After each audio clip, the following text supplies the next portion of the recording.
አሁንም የማይታክታቸው ብርቅዬ ኦርቶዶክሳውያን ሊቃውንት አፍ ማዘጋት ይችላሉ። ምን ይላሉ ኦርቶዶክሳውያን? እግዚአብሔር ሰው ሆኗል ብላችሁ ስትናገሩ አታፍሩ። እግዚአብሔርን እኮ አውርዶ ሰው ማድረግ እኮ የእግዚአብሔርን ባህሪ እኮ ዝቅ ማድረግ ነው። እንዴት ነው እግዚአብሔርን በባህሪው ሰው አድርጋችሁ ዝቅ የምታደርጉት? ይሄ እኮ እግዚአብሔርን እንደ ማግጀፉ ይቆጠራል። ኮሚኒኬሽን ኦፍ አትሪቢዩትስ መገናዘብ፣ የቃል ገንዘብ ለሥጋ የሥጋ ገንዘብ ለቃል ይላሉ። እንቲያው ለቃል ኮነ ለሥጋ ወንቲያው ለሥጋ ኮነ ለቃል ይላሉ። መለኮት መለኮትነቱን ሳይለቅ የሥጋን ገንዘብ ገንዘብ አደረገ። ሥጋ ሥጋነቱን ሳይለቅ የመለኮትን ገንዘብ ገንዘብ አደረገ። እስኪ ልጠይቃችሁ፣ ሰብአ ሰገል በዚያች በቤተልሔም ለማን ነው የሰገዱት? ሰግደዋል። ልዑ የሆነው በዓለም የሞላው ስፉ የሆነው ሰፊ የሆነው አካል እግዚአብሔር በጠባብ ደረት ተወሰነ፣ በአጭር ቁመት ተገለጠ እያላችሁ የምትለፈልፉብን ወሰናችሁት ማለት አይደለም ሊሉ ኦርቶዶክሳውያን በጣም ልናውቀው የሚገባ አንዳንድ ሰዎች የሚያነሷቸው ጥያቄዎች አሉ። ምንድን ነው እሱ? ኢየሱስ ክርስቶስ እነሱ የሚሉትን ነው አንዳንዶቹ። ኢየሱስ ክርስቶስ ከድንግል ማርያም ሲወለድ ሰው ብቻ ነበረ፣ አምላክነት የሌለው ፍጡር ብቻ ነበረ።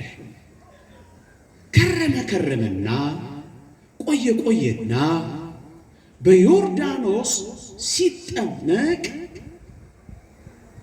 መለኮት ወይም የእግዚአብሔር ቃል አደረበት። ያን ጊዜ ነው ክርስቶስ ሰው ለመባል ማነው እግዚአብሔር ለመባል የበቃው፣ መለኮት የተዋሃደው ያኔ ነው ያደረበት። ያኔ ነው አምላክ የተባለው እንጂ ከጽንስ ጀምሮ አልነበረም።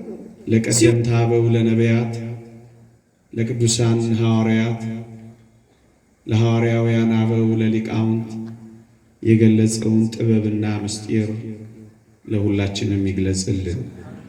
እግዚአብሔርን የመምሰል ምስጢር ያለ ጥርጥር ታላቅ ነው። በሥጋ የተገለጠ በመንፈስ የጸደቀ ለመላእክት የታየ በአሕዛብ የተሰበከ በዓለም የታመነ በክብር ያረገ የሐዋርያው የቅዱስ ጳውሎስ መልእክት ወደ ጢሞቴዎስ አንደኛ ምዕራፍ 3 ቁጥር 16 የእግዚአብሔርነት ምስጢር ያለ ጥርጥር ታላቅ ነው፣ በሥጋ የተገለጠ። በዚህ ኃይለ ቃል በዚህች ምሽት ጥቂት መንፈሳዊ ቁም ነገሮችን ለማንሳት እሞክራለሁ። ትምህርት ነው። ትንሽ ታግሳችሁ እንድትሰሙኝ በልዑል እግዚአብሔር ስም እጠይቃለሁ። እግዚአብሔር ሰው ሆኗል ስንል ብዙዎች ግር ይላቸዋል። እንዴት አድርጎ ነው እግዚአብሔር ሰው የሚሆነው ብለው ያፌዙብናል። እውነት ነው። ይህ ታላቅ የሚደነቅ ምስጢር ነው። ቅዱስ ዮሐንስ አፈወርቅ በብዙ እንመረምራለን ለመተርጎም ግን ያቀተናል ያለው ታላቅ ምስጢር የእግዚአብሔር ሰው ሆኖ ዓለምን ማዳን ነው። የተወደዳችሁ ክርስቲያኖች በዚህ በመገለጥ በዘመን አስተርእዮ ብዙ ነገሮችን እንደምንማር በቤተ ክርስቲያን ታውቃላችሁ። እኔ ግን በዚህች ምሽት እግዚአብሔር ሰው መሆኑን የሚያሳዩትን የእግዚአብሔርን ቃላት ጥቂት በጥቂት ለማሳየት እሞክራለሁ። ትንሽ ከበድ ሊል ቢችልም ምናልባት መግለጽ ቢያቀተኝም የበለጠ እንድታሰፉት፣ የበለጠ በሰንበት ትምህርት ቤቶች እንድትማሩት፣ በሰንበት ትምህርት ቤት የተልእኮ ትምህርት ማኑዋሎች ተመልክታችሁ ዕውቀታችሁ እንድታሳድጉ፣ ሃይማኖታችሁ እንድታደላድሉ፣ ያመነውን በእውቀት ተደግፈን እንድንኖርበት አደራ ከማለት ጋር የሊቃውንት አምላክ እንዲያስተምረን እየተማጸንኩ ትምህርቴን ጀምራለሁ። አዎ ራሱ በቀጥታ ያዳነን የፈጠረን እግዚአብሔር ሲፈጥረን ራሱ በቀጥታ ነው የፈጠረን። ስለዚህ ሲያድነንም በተዘዋዋሪ መንገድ ሊያድነን አልወደደም። እግዚአብሔር ራሱ በቀጥታ ሊያድነን ነው የወደደው። ምዕመናን እንደምታውቁት የላይኛው ፍርድ ቤት የፈረደውን ፍርድ የስረኛው ፍርድ ቤት ሊያነሳው እንደማይችል የታወቀ ነው። የላይኛው ፍርድ ቤት ያልኳችሁ ማን ይመስላችኋል? እግዚአብሔር አይደለምን? እግዚአብሔር ሞትን ትሞታላችሁ ካለ እና ሞትን ከፈረደ ይህንን ሞት ቀልብሶ ለሰው ልጆች ሕይወት ሊሰጥ የሚገባው ራሱ የሕይወት ምንጭና ባለቤት እግዚአብሔር ነው። ለዚህ ነው የፈረደውን ፍርድ ትሞታላችሁ የሚለውን መሻርና ሕይወት መስጠት የሚችል እግዚአብሔር ስለሆነ ነው እግዚአብሔር ሰው ሆኗል የምንለው። አንዳንድ ሰዎች እግዚአብሔር ሰው እስከ መሆን ምን አደከመው? ዝም ብሎ የሰው ልጅ ይቅርታ ማድረግ አይችልም ነበር? እስከ ሞት ድረስ ምን አተጋው? ሰው እስከ መሆንስ ለምን አዋረደው? ዝም ብሎ በይቅርታ ሊያልፍ ይቻለው የለም ብለው አንዳንድ ሰዎች ይጠይቃሉ። ኦርቶዶክሳውያን ሊቃውንት ይህንን በሚገባ ሐሳብ ያብራራሉ። እግዚአብሔር በቃሉ የታመነ ነው። ትሞታላችሁ ያለው ቃል ሊፈጸም ግድ ነው። ልብ በሉ፣ ቅጣቱ የሞቱ ፍርድ ሊፈጸም ግድ ነው። ዝም ብሎ እግዚአብሔር ይቅር ቢላቸው ፍርዱን ሳይፈርድባቸው ቃሉ የታመነ ሆኖ አይቀርም። ፍትሑ የተዛባ ይሆናል። እግዚአብሔርም በቃሉ ያልታመነ ይሆናል። ስለዚህ ዝም ብሎ እግዚአብሔር ይቅር አላላቸው። ይልቁኑ በፍርዱና ይውላችሁ ዝም ብሎ ደግሞ ይቅር ሳይል እግዚአብሔር በቅጣቱ በፍርዱ ዝም ብሎ ቢተዋቸው ኖሮ ደግሞ እግዚአብሔር ሰውን የፈጠረው ለከንቱና ለጥፋት ነው ተብሎ እግዚአብሔር ይታማ ነበር። ጨካኝ እንደሆነ ይቆጠር ነበር። ስለዚህ ፍርዱን ከይቅርታው ጋር ቅጣቱን ከምሕረቱ ጋር ያለ ተቃርኖ ማስተካከል ስላለበት ይህንን ይቅርታውን ከፍርዱ ጋር አመዛዝኖ የሰውን ልጅ ለማዳን የሄደበት መንገድ የእግዚአብሔር መለኮታዊ ጥበብ፣ እሱም የክርስቶስ ሰው መሆን።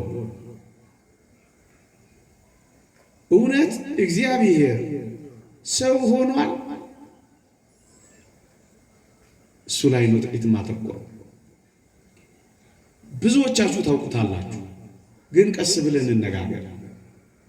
የዮሐንስ ወንጌል ምዕራፍ 1 ቁጥር 1 ሲጀምር እንዲህ ይላል፣ በመጀመሪያው ቃል ነበር፣ ቃልም በእግዚአብሔር ዘንድ ነበር፣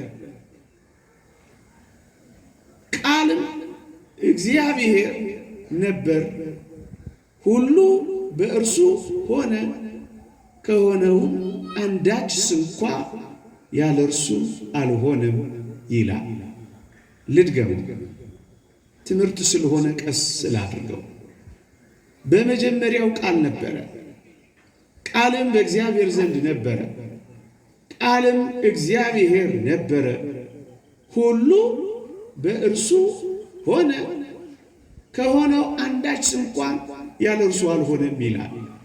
ልብ በሉ። በመጀመሪያው ቃል ነበር፣ ቃልም በእግዚአብሔር ዘንድ ነበር፣ ቃልም እግዚአብሔር ነበር ይላል።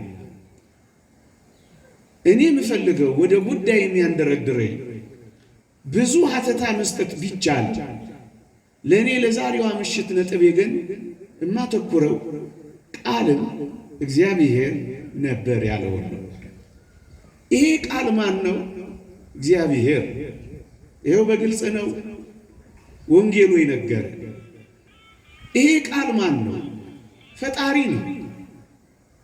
ሁሉ በእርሱ ሆነ፣ ከሆነው ከተፈጠረው አንዳች እንኳን ያለ እርሱ አልተፈጠረም ነው የሚለው። ይሄ ቃል ፈጣሪ የሆነ ቃል፣ ይሄ ቃል እግዚአብሔር የሆነ ቃል። መጽሐፍ ቅዱስ እግዚአብሔር ዓለምን በቃሉ እንደፈጠረ ተገልጿል። የእግዚአብሔር ቃል ዓለምን እንደፈጠረ መጽሐፍ ቅዱስ ይነግረናል። ዓለሞች በእግዚአብሔር ቃል እንደተፈጠሩ እንደተዘጋጁ ይላል። በእግዚአብሔር ቃል ሰማዮች ጸኑ ይላል። ሁሉ በእርሱ ሆነ ይላል። ይሄ ቃል ፈጣሪ የሆነ ቃል፣ ይሄ ቃል የእግዚአብሔር ቃል፣ ይሄ ቃል አካላዊ ቃል፣ እኔ ባይ የሆነ ቃል ነው። ይሄ ቃል ማን ነው? እግዚአብሔር ነው። እቺን ያዙና የዮሐንስ ወንጌል ምዕራፍ 1 ቁጥር 14 ላይ ቅዱስ ዮሐንስ ትምህርቱን ይቀጥላል። ምን ይላል? ልብ በሉ። ስለ ቃል ነው እየተናገረ የመጣው። ፈጣሪ ስለሆነው ቃል፣ እግዚአብሔር ስለሆነው ቃል። ቁጥር 14 ላይ ቃል ሥጋ ሆነ፣ ጸጋንና እውነትን ተመልቶ በእኛ አደረ የሚል ቃል ደግሞ እናገኛለን። እኔ ማብራራት የፈለኩት እግዚአብሔር ሰው ሆኖ የሚል ቃል አለ ወይ? እሱን ነው ማብራራት የፈለኩት። አዎ ቃል እግዚአብሔር ነው ብሎ ሲያበቃ ዝቅ አለና ቁጥር 14 ላይ ያ እግዚአብሔር የሆነው ቃል ሥጋ ሆነ ብሎ ቀጠለልን። እግዚአብሔር ምን ሆነ? ያ ቃል ምን ሆነ? ሥጋ ሆነ ይላል። እንዴ ሥጋ እኮ ነው ሆነ የሚለው። አንተ እያልክና እያወራህ ያለኸው ደግሞ ሰው ሆነ ብዬ ለማብራራት ነው መሞክረው እያልከን ነው። ሥጋና ሰው አንድ ነው። ሁለተኛው ማብራራት የምፈልገው ነጥብ ይሄንን ነው። አዎ ቃል እግዚአብሔር ሥጋ ሆነ ማለት ሰው ሆነ ማለት ነው። እንዴት? በመጽሐፍ ቅዱስ ላይ ሥጋ ብሎ ነፍስ፣ ነፍስ ብሎ ሥጋ፣ በአጠቃላይ ሥጋ ሲል ሰው፣ ነፍስ ሲል ሰውን ነው። መጽሐፍ ቅዱስ ላይ እንደዚህ ነው የተቀመጠው። እናብራራ ወይም ይህን ሊያረጋግጡ የሚችሉ የቅዱሳት መጻሕፍት ምስክርነቶችን እናምጣ። 3 ምስክርነቶችን ላሳያችሁ። አንደኛ መዝሙር 64 ከቁጥር 1 ጀምሮ እንዲህ ይላል፣ ሥጋ ሁሉ ጸሎትን ወደምትሰማ ወደ አንተ ይቀርባል ይላል። ደግሞ አለ ሥጋ ሁሉ ጸሎትን ወደምትሰማ ወደ አንተ ይቀርባል ይላል። የተወደዳችሁ ክርስቲያኖች እንደምታውቁት በድን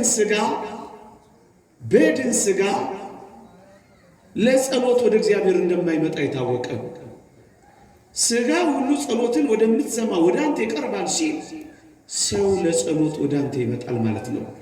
ሰው የሚለውን ቃል ሥጋ ብሎ እንደገለጸው ግን ተመልከቱ።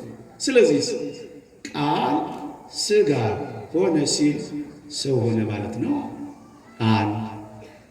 ዳግመኛ መጽሐፍ ቅዱስ ላይ ነፍስ ተብሎ ሲጠራ ሰው ማለት ነው የሚሆነው። ለምሳሌ በሐዋርያት ሥራ ምዕራፍ 7 ቁጥር 14 ላይ ያዕቆብም 75 ነፍስ ሆኖ ወደ ግብፅ ወረደ ይላል። በሞቴ ስሙ ያዕቆብም 75 ነፍስ ይላል። ወደ ግብፅ የወረዱት 75 ሰዎች ናቸው። ሰዎቹን ግን ሲገልጽ ነፍስ ብሎ ነው የገለጸው።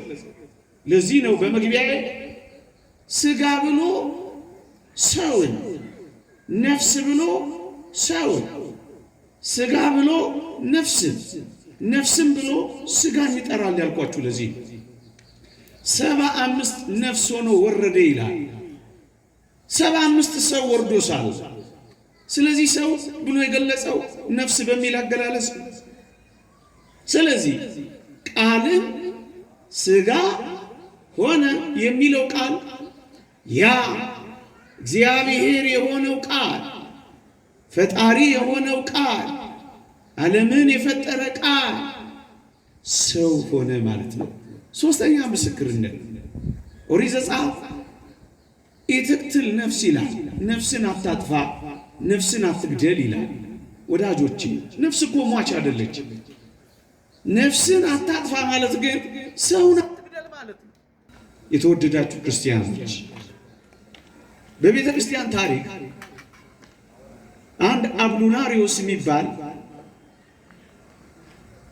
መናፍቅ ተነስቶ ነበር። እቺን የዮሐንስ ወንጌል ምዕራፍ 1 ቁጥር 14ን ምን የምትለዋን ቃልም ሥጋ ሆነ የምትለዋን ቃል ወሰደና እግዚአብሔር ሥጋ ብቻ ነው የሆነው፣ ነፍስን አልሆነም። ይልቁንም በነፍሱ ፈንታ ለቃል መለኮቱ ነፍስ ሆኖታል። ምክንያቱም ሥጋ ብቻ ነው የሚለው፣ ነፍስን ሆነ አይልም። ስለዚህ ክርስቶስ ነፍስን ጭምር የለውም የሚል ክህደት አምጥቶ ነበር። በረከቱ ትደርብንና ቅዱስ ቄርሎስ እንዲህ ብሎ መለሰለት። ሥጋ ብቻ ስላለ ማን ነው ቃል ሥጋ ሆነ ስላለ ሥጋ ብቻ ነው የምትለው ብሎ ጠየቀው።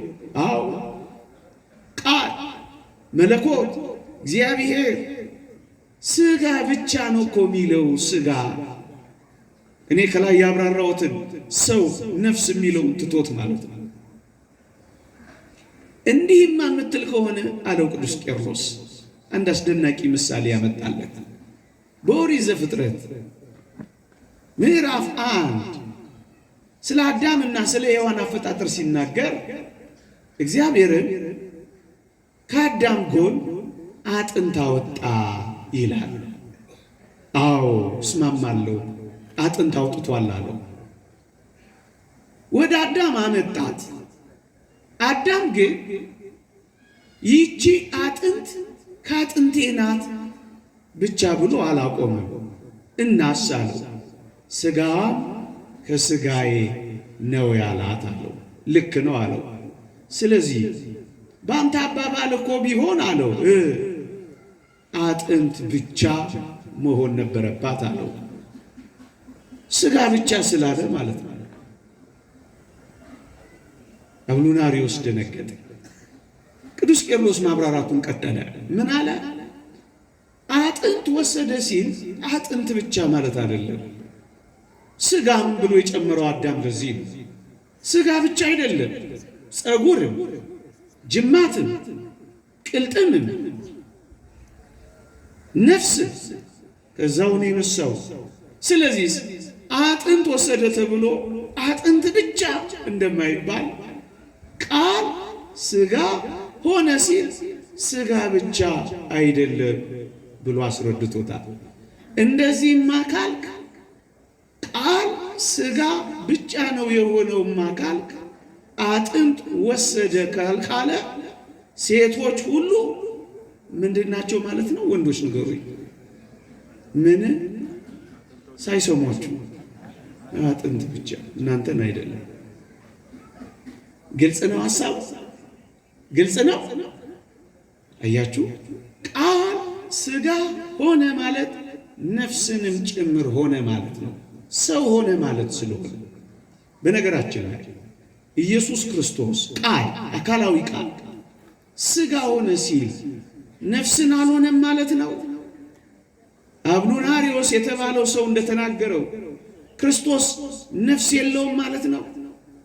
ክርስቶስ ነፍስን አልነሳም ማለት ነው። አልወሰደም ማለት ነው። ስህተት ነው።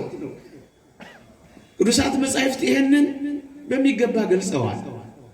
ገና ተወልዶ በልጅነቱ ከሄሮድስ ፊት ሲሸሽ እንዲመለስ መልአኩ የተናገረው ቃል ለዚህ ምስክር ነው። የሕፃኑን ነፍስ የሚፈልጉ ሞተዋልና ተመለስ ይለዋል።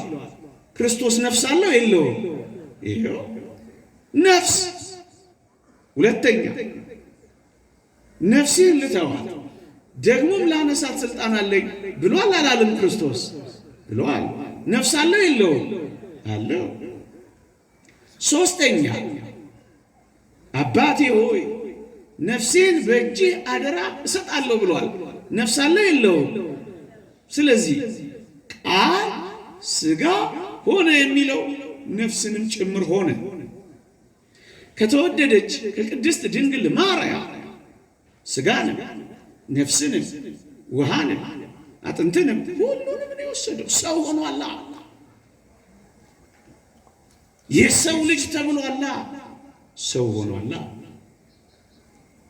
ቃል ሥጋ ሆነ። ቅዱስ ቄርሎስ ሁለተኛ አስደናቂ መልስ ግን ይመልሳል።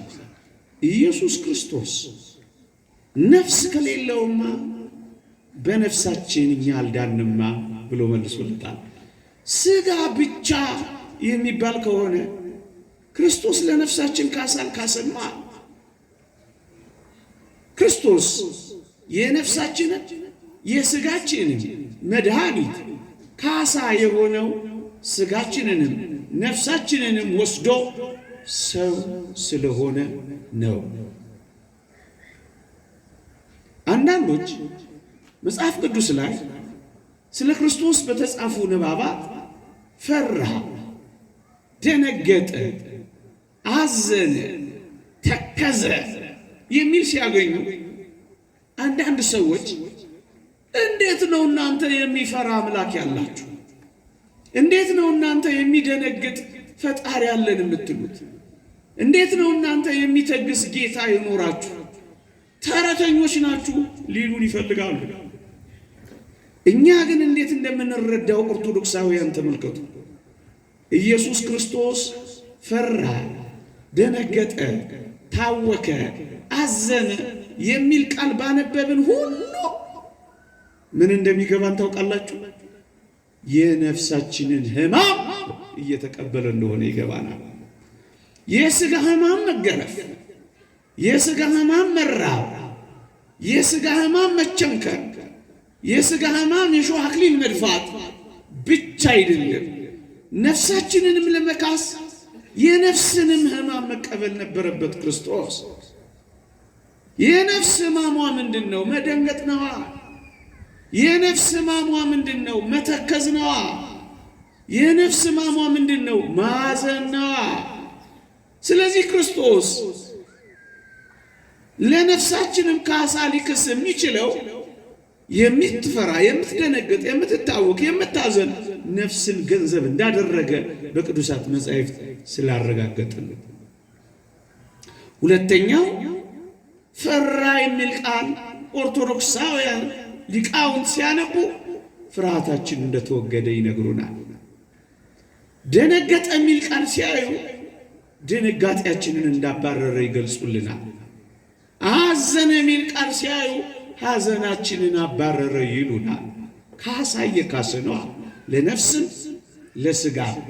ለነፍስም ለሥጋም የሚክሰው ግን ነፍስንና ሥጋን አዋህዶ ሰው ሲሆን ነው። ለዚህ ነው በመጀመሪያ ቃል ነበረ፣ ቃልም በእግዚአብሔር ዘንድ ነበረ፣ ቃልም እግዚአብሔር ነበረ ካለ በኋላ ቃልም ሥጋ ሆነ፣ ሰው ሆነ። ሰው ሆነ። የሰው ልጅ የሚሉት ቃላት ሰው ካልሆነ ሊጠቀሱ ይችላሉ? አይችሉም። ይሄን ያዙና ሌላ አንድ ሐሳብ ግን እዚህ ጋር ልናነሳ እንችላለን። ምን የሚል ሥጋ ሆነ እኮ ነው የሚለው። አዎ ሥጋ ሆነ ነው የሚለው። የምን ሥጋ ይሁን የምን ሥጋ በምን እናውቃለን? የሰው ሥጋ ይሁን የእንስሳ ሥጋ ይሁን የጅግራ ሥጋ ይሁን ምን የተገለጸ ነገር አለና ነው ሰው ሆኗል ብለን የምትዘበዝበን የሚሉ ጥያቄዎች ደግሞ ካሉ አንድ እግዚአብሔርን ቃል ነቅሰን እናወጣለን። እዛ ውስጥ ምን የሚል ቃልም ሥጋ ሆነ ካለ በኋላ ጸጋንና እውነትን ተመልቶ በእኛ አደረ የሚል ቃል ታገኝ። እኛ ሰብአዊ ባህሪን መዋሃዱ በእኛ ሰው መሆኑ በእኛ የሰው ሥጋ መሆኑን በእኛ ብሎ ነው የሚገልጸው። ሰብአዊ ባህሪን መዋሃዱ የሰውን ሥጋ ገንዘብ ማድረጉን ነው የሚገልጸው። የተወደዳችሁ ክርስቲያኖች ይህን የበለጠ እናጉላው ካል ከዳዊት ዘር በሥጋ መጣ ይላል። ከዳዊት ዘር በሥጋ የሚመጣው ሰው የሆነው ነው። ወመጻም ዘራ ዳዊት በሥጋ ሰብ ከዳዊት ዘር በሥጋ ተወለደ። ይህን ነው የሚገልጸው። ሁለተኛ የአብርሃምን ዘር ይዟል እንጂ የመላእክትን ዘር አይደለም ይላል ቅዱስ ጳውሎስ። ሰው ሆኗላ። በእኛ የእንስሳ ሥጋ አይደለም፣ የሌላ ሥጋ አይደለም፣ የሰው ሥጋ በእኛ።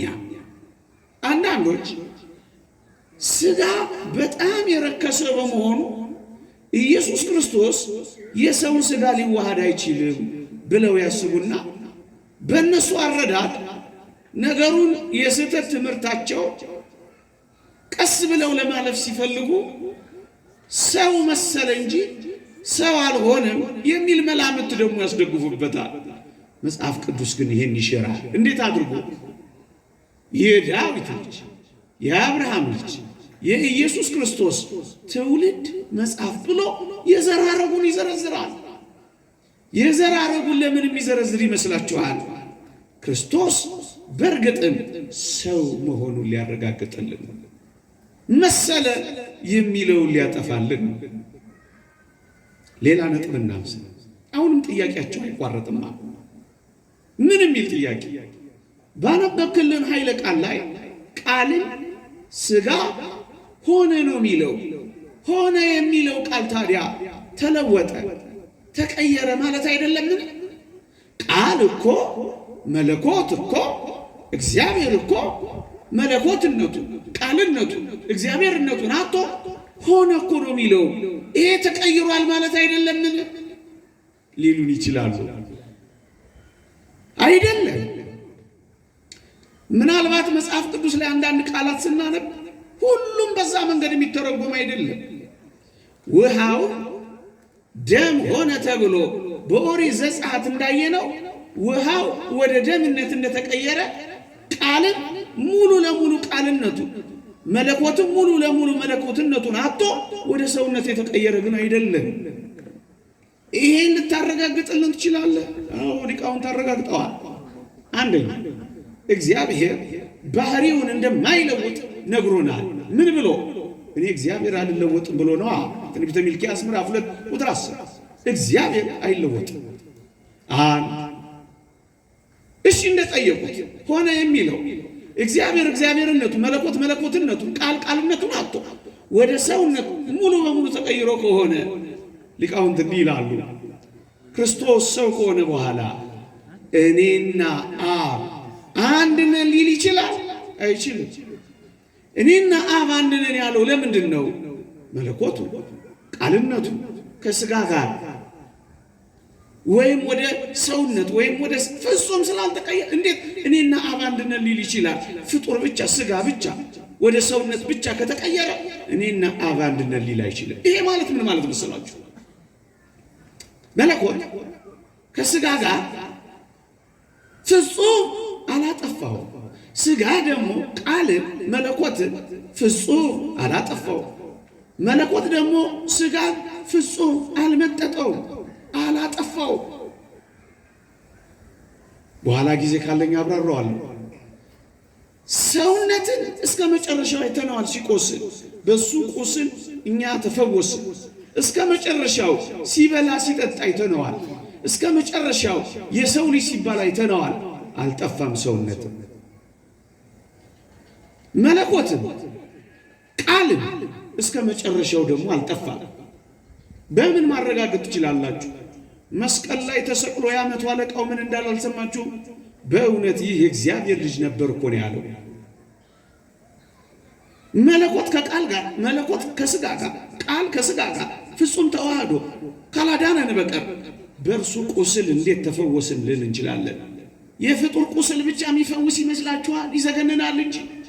አያችሁ፣ እስከ መጨረሻው ሳይለያዩ ጊዜያዊ አይደለም፣ እስከ መጨረሻው። ስለዚህ ሆነ የሚለው ቃል ተለወጠ ማለት አይደለም። እንደውም ሊቃውንት አንድ አስደናቂ ነገር ያብራራሉ። ዝቅ ብሎ መጽሐፍ ቅዱስን ከላይ አንብበነው ብቻ አንቶ ከስርም ብቻ ተመልክተን አንጥለው ሙሉን አንብበን እንረዳዋለን እንጂ እንዴት ቃልም ሥጋ ሆነ ጸጋንና እውነትን ተመልቶ በእኛ አደረ የምትለው ቃል ይውላችሁ ተለወጠ እንዳንል አደረ። እንደ ካቶሊካውያን አስተምህሮ ደግሞ አደረ እንዳንል ሆነ። እንዳለቃና እንደ ጠበቃ ተዋህዶን የሚገልጹ ቃላት ናቸው ይላሉ ሊቃውንት። ቤተ ክርስቲያን የአብ ልጅ ቃል በማርያም ልጅ ውስጥ አደረ አትልም። በኋላ አብራራዋለሁ ጊዜ ካለኝ። ጊዜ አለ ምድርስ ይመስለኛል። ሆነ የሚለውን ቃል ይዛ ደግሞ ተለወጠ አትልም፣ ተቀየረ አትልም። ሁለተኛው ሐሳባችን ሆነና አደረ። እንዳለቃና እንደ ጠበቃ አንዱ አንዱን የሚደግፍ ነው። ተለወጠ እንዳንል አደረ እንዳንል ሆነ። ይሄ ምንን ያስገነዝባል? ተገናዝቦ ኮሚኒኬሽን ኦፍ አትሪቢዩትስ መገናዘብ። የቃል ገንዘብ ለሥጋ የሥጋ ገንዘብ ለቃል ይላሉ። እንቲያሁ ለቃል ኮነ ለሥጋ ወእንቲያሁ ለሥጋ ኮነ ለቃል ይላሉ። መለኮት መለኮትነቱን ሳይለቅ የሥጋን ገንዘብ አደረገ። ሥጋ ሥጋነቱን ሳይለቅ የመለኮትን ገንዘብ አደረገ። ሌላ ሶስተኛ ጥያቄ አንዳንድ ሰዎች ሊያነሱ ይችላል። ምንም እናንተ ኦርቶዶክሳውያን እግዚአብሔር ሰው ሆኗል ብላችሁ ስትናገሩ አታፍሩ። እግዚአብሔርን እኮ አውርዶ ሰው ማድረግ እኮ የእግዚአብሔርን ባህሪ እኮ ዝቅ ማድረግ ነው። እንዴት ነው እግዚአብሔርን በባህሪው ሰው አድርጋችሁ ዝቅ የምታደርጉት? ይሄ እኮ እግዚአብሔርን እንደ ማግደፉ ይቆጠራል ብለው የሚያስቡ ሰዎች እንዳሉ እናውቃለን። ሐሳባቸውን ነው እያነሳው ጥቂት ጠቆም እያደረኩም ማለት ነው። ሊቃውንት በዚህ ላይ አስደናቂ ምስክርነት ሰጥተዋል ወገኖቼ። ምሳሌ ያነሳሉ። እስኪ ፀሐይን ተመልከቷት ይላል። ፀሐይ በአንድ ቦታ ቆማ ሳትናወጥ ሳትለወጥ ቦታዋንም ሳትለቅ በጨረሯ ወደ ምድር ትመጣለች። ደህናውን ቦታ ወይም የተበላሸውን ቦታ፣ ንጹሑን ቦታ ወይም ቆሻሻውን ቦታ ፀሐይ በጨረሯ ታበራለች ወይም ታርፍበታለች። እና ሊቃውንት ይጠይቃሉ፣ ፀሐይ ልክ እንደዚህ ሆና ቆሻሻው ላይ ስላረፈች ወይንም ደግሞ ደህና ቦታው ላይ ስላረፈች ፀሐይን ምን ያደርጋታል እንዴ ይላሉ። ፀሐይ አታድፍም፣ እውነት ሐሰት፣ እውነት ፀሐይ አትቆሽሽም፣ እውነት ሐሰት፣ እውነት። ልክ እንደዚሁ እግዚአብሔር ሰው ቢሆን የሚያድፍ የሚቆሽሽ አይደለም ብለው ያስተምራሉ አባቶቻችን። ፀሐይ እንዳላደፈችው ሁሉ ፀሐይ ቆሻሻው ላይ ብታርፍ እንዳልቆሸሸችው ሁሉ አካላዊ ቃልም ሰው ሲሆን እንደዚህ አይደለም የሚሆነው ብለው ያስተምራሉ። ነገሩን በደንብ ለመግለጽ እግዚአብሔር ቃል ሰው ሲሆን ንጹሕ ሰውነትን ነው የተዋሃደው። ንጹሕ ሰውነት፣ ንጹሕ ሰውነት። መጽሐፍ ቅዱስን የአባቶቻችንን ትምህርት ይህንን በደንብ አድርጎ ይገልጻል። ንጹሕ ሰውነትን የተዋሃደው ንጽሕናሽን ባወቀ ጊዜ ስሙ ገብርኤል የተባለ መልአኩን ላከው የሚለው እኮ ለዚህ ነው። ንጽሕናዋን ባወቀ ጊዜ፣ ንጽሕናዋን ባወቀ ጊዜ ንጹሕ ሰውነትን የተዋሃደው እግዚአብሔር ዓለምን ለማዳን ያንን ያደረገው። ስሩ ቅዱስ ከሆነ ቅርንጫፎቹ ቅዱሳን ናቸው። በኩራቱ ቅዱስ ከሆነ ቡሃው ደግሞ ቅዱስ ነው ይላል ቅዱስ ጳውሎስ ሮሜ መልእክት ምዕራፍ 11 ላይ። ቅዱስ ቅዱስ ቅዱስ። በጣም ምርጥ ዝርዝር ትምህርት አላቸው አባቶቻችን በዚህ ዙሪያ። ሁለተኛ ምሳሌው ቀለል ያለ እቤታችሁ ያለው መብራት ቆሻሻ ላይ ቢያርፍ መብራቱ አይቆሽሽም ይችል። እውነት ሐሰት እንደሱ ነው።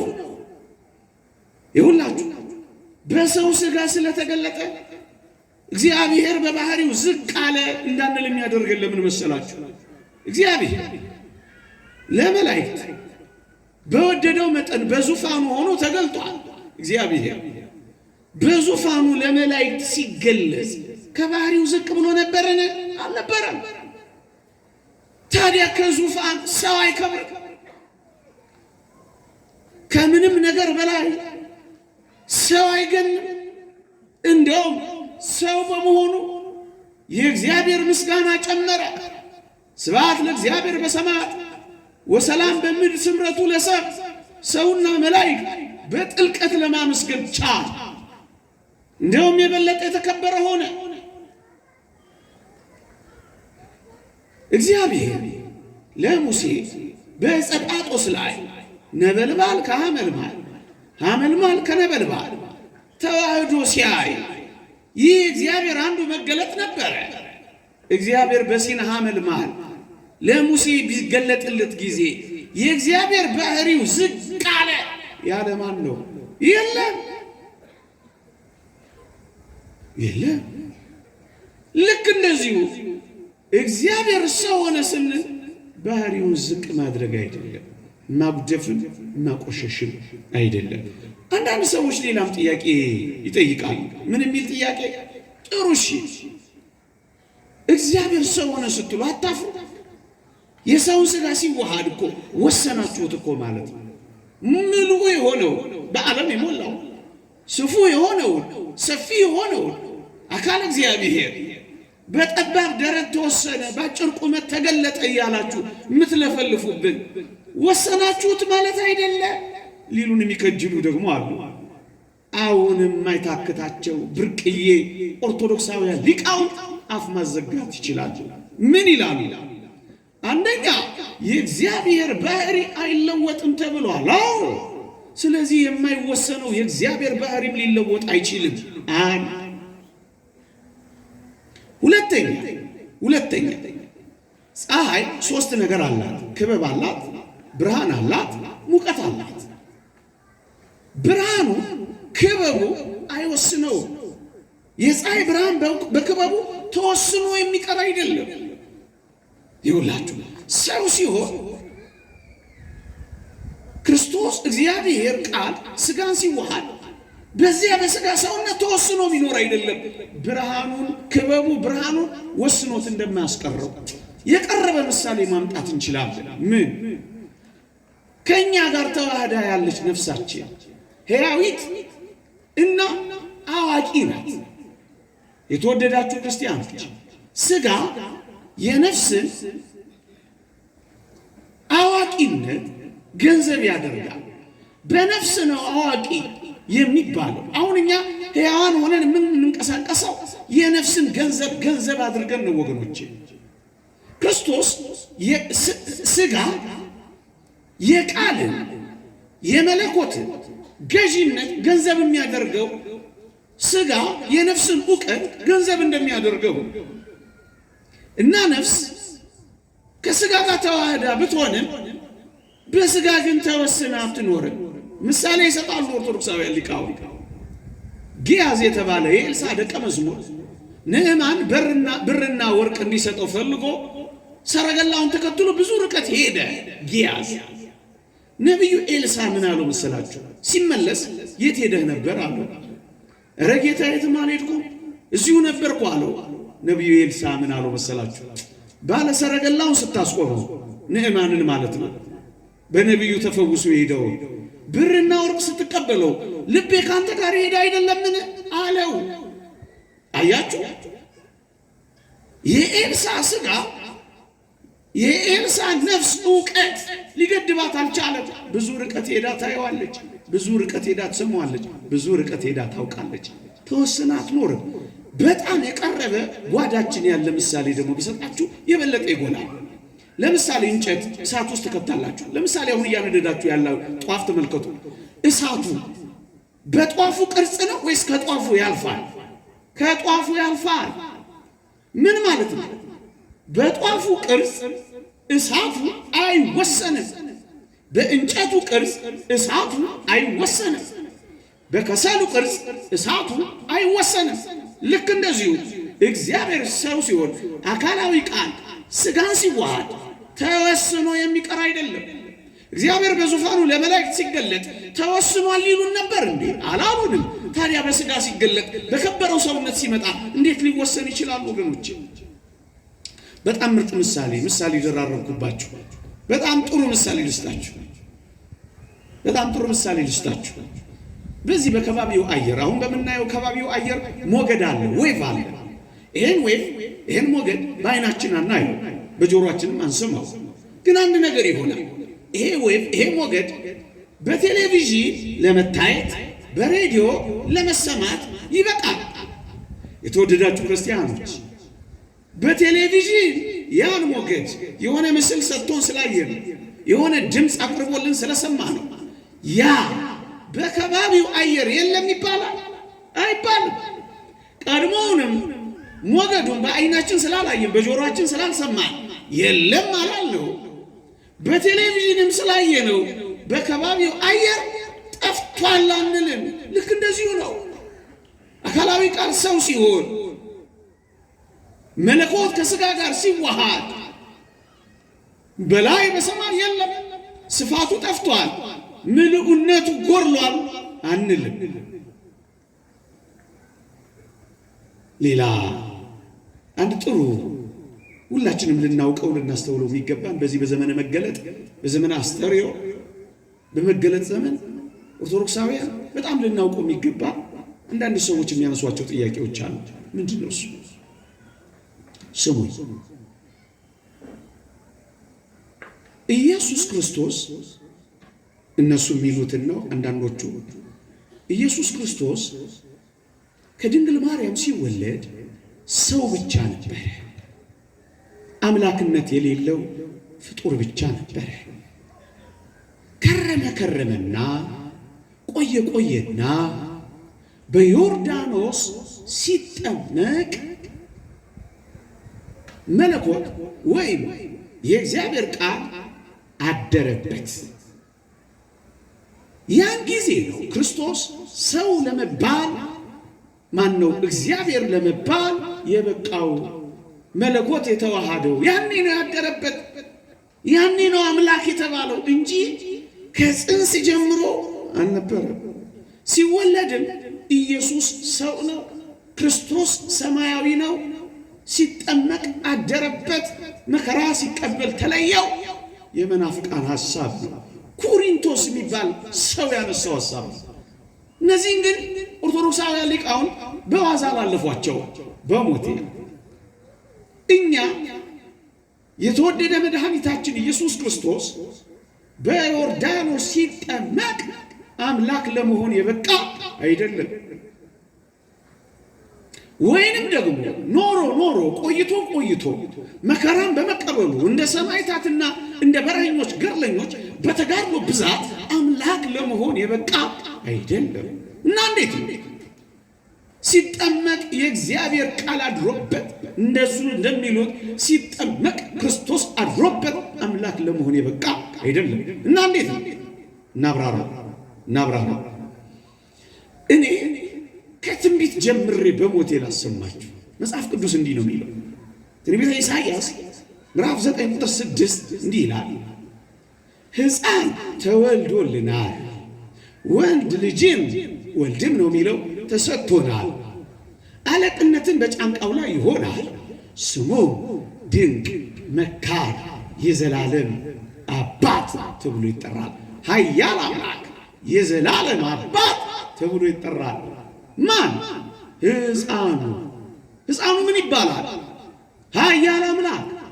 ወገኖቼ ከርሞ ቆይቶ ጥምቀት ሲደርስ የምወደው ልጄ ይህ ነው ሲባል አምላክ የሆነ አይደለም። እናስ ሕፃኑ እንዴ ሕፃኑ ጽንሱስ ብላችሁ አትጠይቁኝም? በሞቴ ኦርቶዶክሳውያን አይደላችሁ? ጽንሱም እንጂ ሲበሰርም እንጂ በጽንስ ደረጃ ይሁንልኝ ስትል የተወደደች ቅድስት ድንግል ማርያም የሰጠችውን ይሁንታ ምክንያት አድርጎ የተጸነሰው የአካላዊ ቃል ሥጋ ሆኖ የተባለ ይሄንን በጽንስ ደረጃ ልታረጋግጥልን ትችላለህ? ግጥም አድርጌ ላጽድቆተ ነገር ዘመድሽም ኤልሳቤጥ በስተርጅና ጸንሳለች የሚለው የቅዱስ ገብርኤልን ምስክርነት ከሰማች በኋላ የተወደደች ቅድስት ድንግል ማርያም እግሮቿ የገሰገሱት ወደ ዘካርያስ ወደ ካህኑ ቤት ነው። እኒያዚያ ምን ሰማች? መንፈስ ቅዱስ ያደረባት ቅድስት ኤልሳቤጥ ጮኸች። ምን አለች? የጌታዬ እናት። ዝም ብለን የምናልፈው ይመስላችኋል? ይህን ቃል አይደለም። ምንድን ነው የሚያሳየን? የጸነሰችውን የጌታዬ እናት ብላ እንደጠራቸው ታያችሁ። ጌታ የባህሪ ጌታ ነው። ጌታ ጌታዬ የእግር መረገጫ እስካደርግ ድረስ በቀኝ ተቀመጥ። ጌታ ወልድ ጌታ የክብርን ጌታ ባልሰቀሉትም ነበር። የባህሪ ጌታ የጌታዬ እናት እማ አምላክ ወላዲተ አምላክ። ሰውን ብቻ የወለደች አይደለም የአምላክ እናት ብለን መመስከር የጀመርነው እኮ አምነን ተምረን የተወደደች ቅድስት ድንግል ማርያም እመ አምላክ የአምላክ እናት አይደለችም እንጂ ሃይማኖት አይደለም። እሺ በጽንስስ አሳየህ። ሌላ ልታብራራልን ልጨምርልን የምትችለው ነገር አለ? አዎ ቅዱስ ገብርኤል ሲያበስራት ማን እንደሚወለድ ነገራት። ምን ብሎ? የልዑል ልጅ ይባላል። የሚወለደው የማን ልጅ? የልዑል ልጅ። ልዑል ማን ነው? እግዚአብሔር። የእግዚአብሔር ልጅ ማን ነው? የተወለደው ሕፃን ነው። የምትታቀፈው ሕፃን ነው። የእግዚአብሔር የልዑል ልጅ ተባለ እንጂ ታዲያ እሱ እግዚአብሔር ተው እንጂ።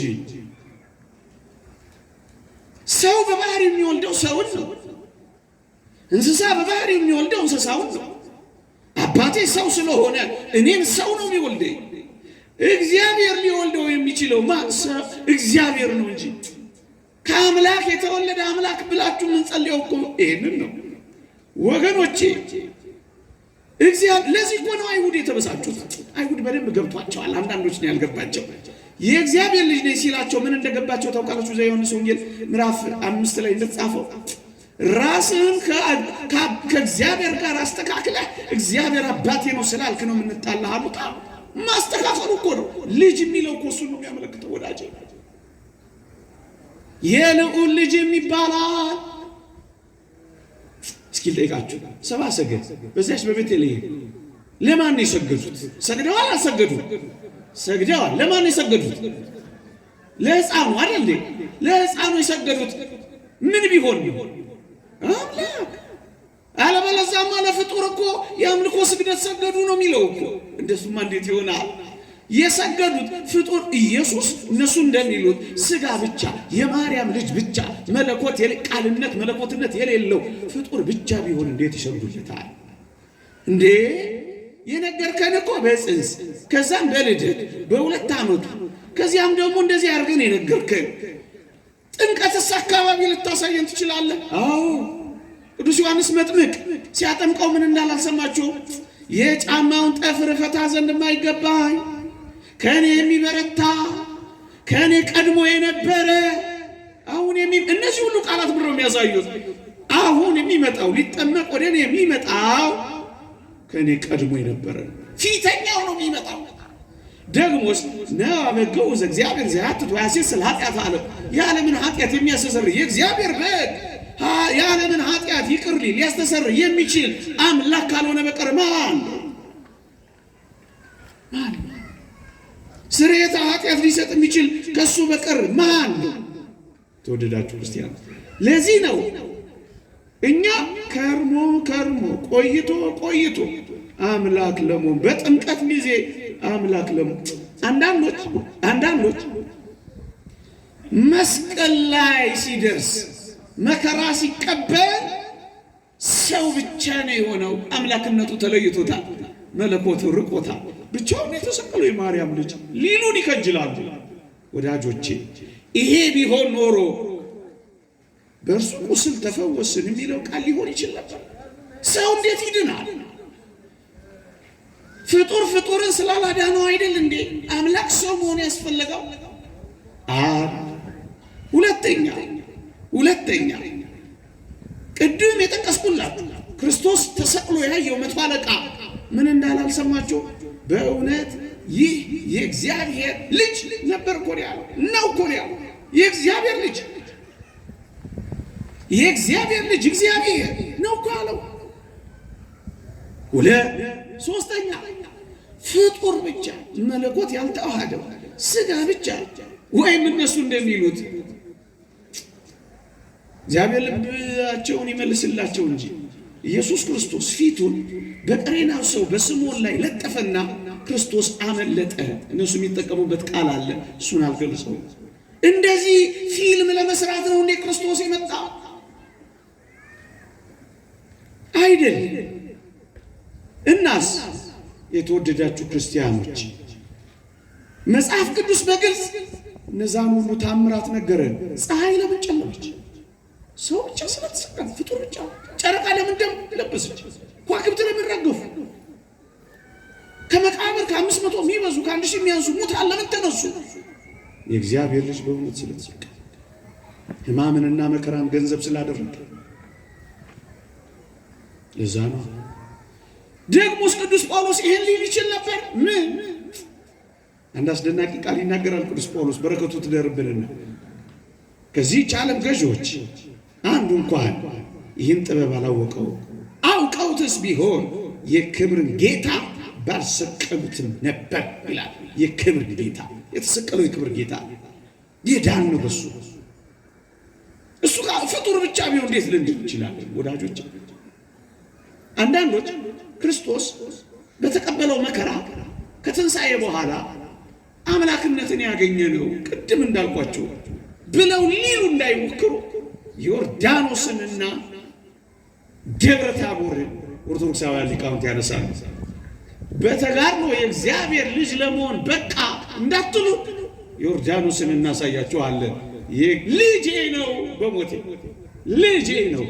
ምን የሚለው የሚጠመቀው አብ በደመና በድምፅ ያሰማል፣ የምወደው ልጄ ነው። የቱ የሚጠመቀው? የቱ በአይን የሚታየው? የቱ በእጅ የሚዳሰሰው?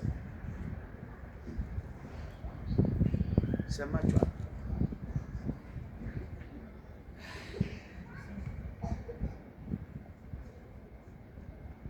በቃ እያለኝ ነው መሰለኝ። እኔም ፈሊጥ ሊገባኝ ይገባላል። 53 ደቂቃ ካስተማርኩ በኋላ ሊገባኝ አይገባም? ይገባል። በሉ አይዟችሁ።